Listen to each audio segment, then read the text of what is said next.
Dave Palumbo here with Chris, the technician Aceto. We're here at the 2016 New York Pro Championships, just let out, and the Blade. Dexter Jackson notches up win number 25, just one win away, Chris, from 26. From 26, which is the record held by Ronnie Coleman. So, I thought it was LeVron. No, Ronnie Coleman, 26 wins. Dexter will be doing the Arnold Classic next week, and he'll probably get the 26th win, and that'll be a monumental thing. Now, we couldn't technically, by definition, interview Dexter, but I do understand that there was some casual conversation overheard. Yeah, we were just trying to get him on camera, but I think he's locked up with mortuary development. I was surprised that they are still giving out contracts to lock people up. So let's see if Guy is locked. We're going to go have dinner with Guy, and we're going to get all the scoop. Except we can't. Let's see if we can listen in on what's going on. Maybe we can get Dexter's girlfriend over here, Gail. No, she's under contract too. She's under contract with Beta Badai. Yeah, okay. She's on part of the Camel Crew. Yeah. She's on the Camel Crew. All right, let's talk about Dexter Jackson winning this show, because to me it was a controversial win in the sense that I didn't feel that Dexter was at his best. That's probably why Dexter doesn't want to interview with us, because he knows I'm going to tell him he wasn't at his best. And I think you would agree, this wasn't the best Dexter Jackson we've seen. I thought Roelly Winklaar was tremendous. Here might have been the best Roelly Winklaar we've ever seen. Was this a bad decision, or was it just a controversial decision? You know, I think it's, I wouldn't say it's a bad decision. I think what you have here is Dexter Jackson coming into the New York Pro. It's not the Arnold, it's not the Olympia, and I think he might have treated it that way. I thought in prejudging he was extremely vulnerable to, meaning he seemed really not off for Dexter, but just, didn't have a lot of pop and didn't have the crazy condition. Wasn't grainy, nasty, gnarly. Because look, he's not the biggest guy on stage. He doesn't have the best shape on stage, but his graininess is so enticing to the eyes that when you see that, you just want to give him the win. And I think that's how he wins. That's why he got the nickname the Blade, obviously. He wasn't the Blade here tonight. He was a good Dexter Jackson. I think the door was open. I felt that Roelly Winklaar did enough to step through that door and knock Dexter out. I felt that his most muscular poses, his lat spreads from front and back, even his side poses were very, very dominant. And I felt that Dexter was vulnerable to him. Yeah, I think we got two things happened. The prejudging seemed quick. We didn't see the people come out and do the mandatories. There were a lot of movement of different people in different places in prejudging. At the night show, Dexter twice for extended period of times was right next to Roelly, or Roelly right next to Dexter. And Roelly had tightened up a lot since this morning. He was having some water retention issues this morning. He had better color tonight.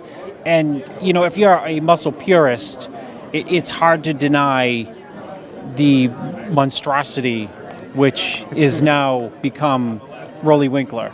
I mean, the Camel Crew did a great job on Roelly. I got to tell you, I give shout out to Bader and the Camel Crew, because Roelly Winklaar was just, when he hit that most muscular, the hands together, most muscular. Well, I've never seen anything like that. Have you?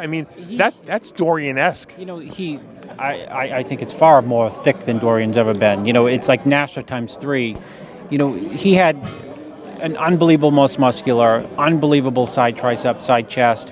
The back lat spread was tremendously impressive. He might have the best triceps of all time. He had the peeled glutes and hams tonight. So those are, marquee shots for him against, a New York Pro looking Dexter versus, like I said, an Olympia looking Dexter. And, I don't think anyone could leave.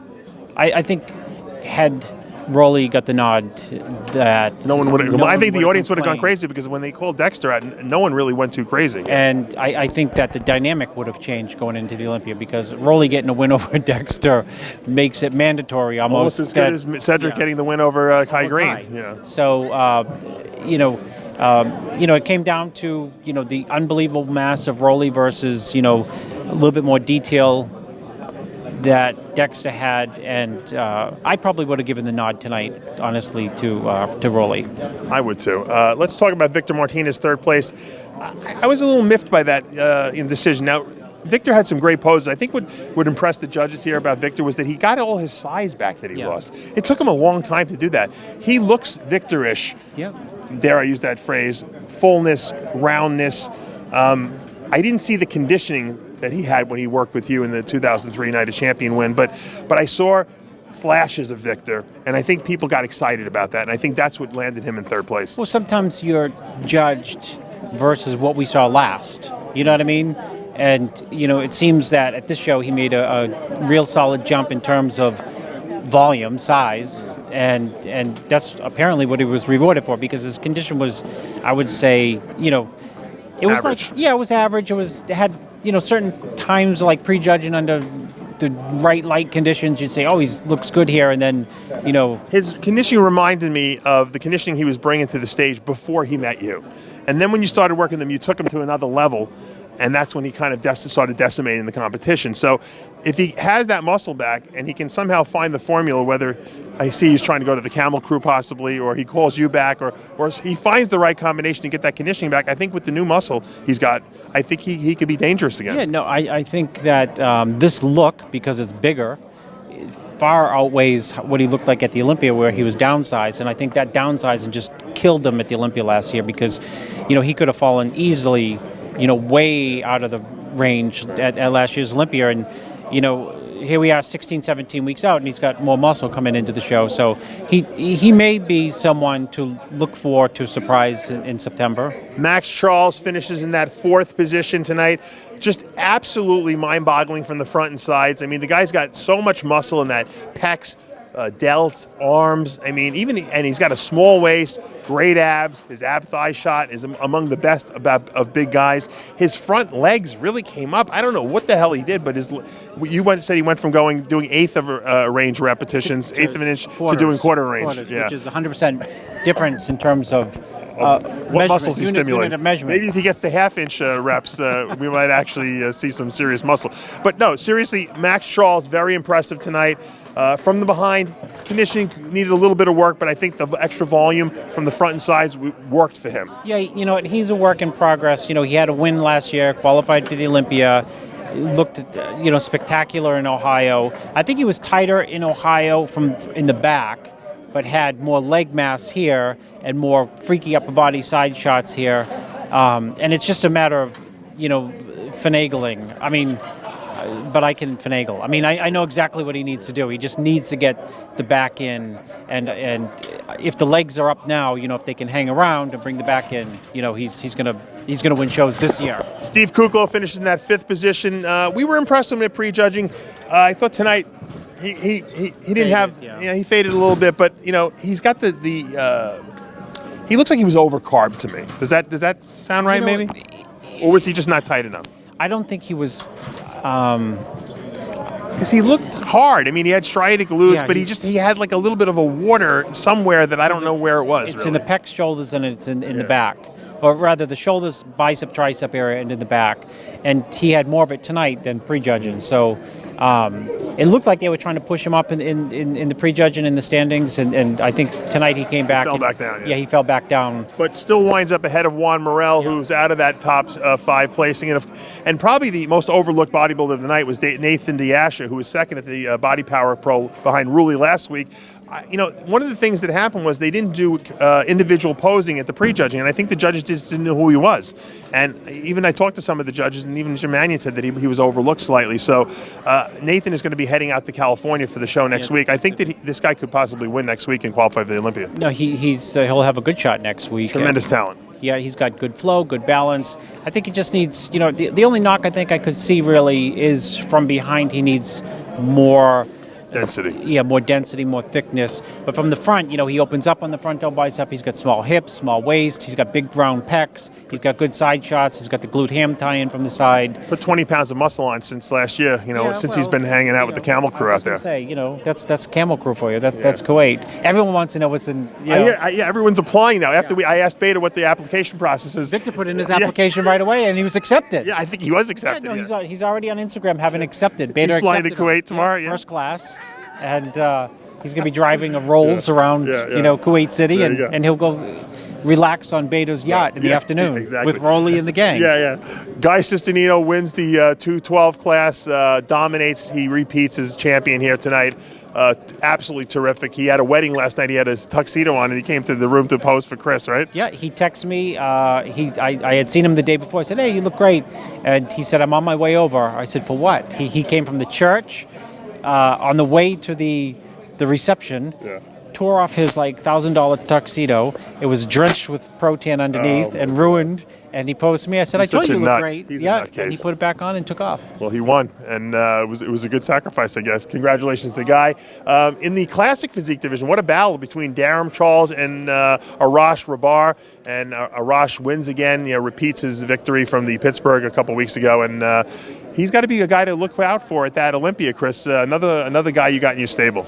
Yeah, he is a camel. He's a Persian camel, which he told me there's 2 humps. Persian camels have 2. But he's not part of the camel crew. No, he's not part of the camel I'm a crew. part of the camel crew. Did you know that? I got my official I T-shirt. didn't get my T-shirt. I have one for you. It's a medium. I told him you might need a small, though. Okay, well, so long as I'm part of the team. Yes, you are. On the West Coast, or the Western Hemisphere version. Yeah. He looked great. It's an exciting division.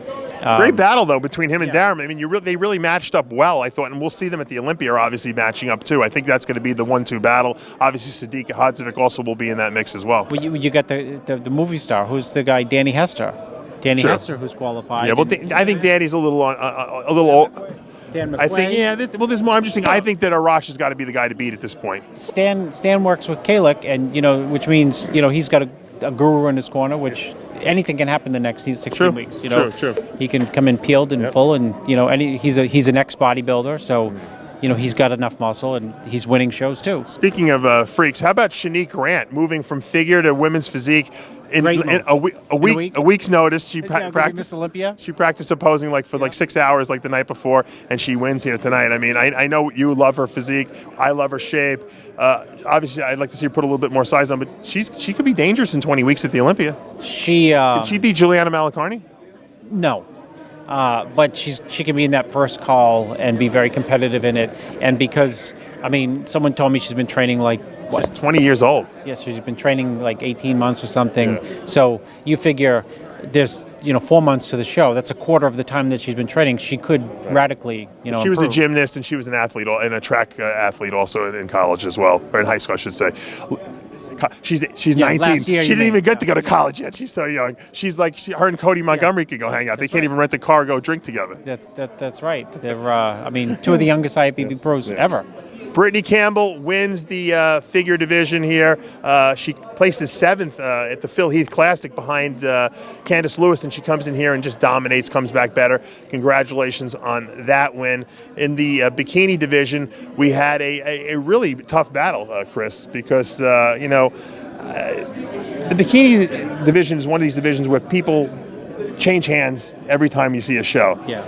I've seen Angelica Texera innumerable times, whether it be at Bev's Gym, on stage, and I've interviewed her when she was an amateur, and she's finally come into her own, and she's got the pro victory here. That's going to give her tremendous momentum going into the Olympia.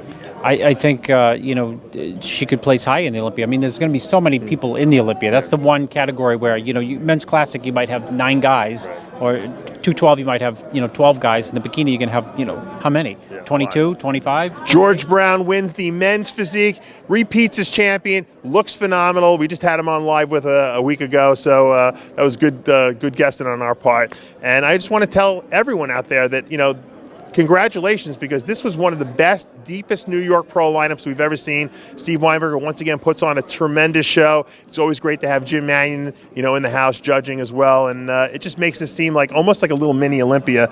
Everyone who's anyone was here in New York, and Chris, it's always good to hang out with you, and we get to go home and do a radio show now. And 3 in the morning. Until 3 in the morning, and then you can drive back 100 hours to Maine. Yeah, I'll drink coffee and be on my my 1920 way. Mercedes. Yeah, the one that Sean Ray hates. That's right. Well, for now, we are running out of time. Let's go get something to eat. I'm Dave Palumbo here with Chris, the Technician Aceto, reporting from the New York Pro 2016. We'll see you next year.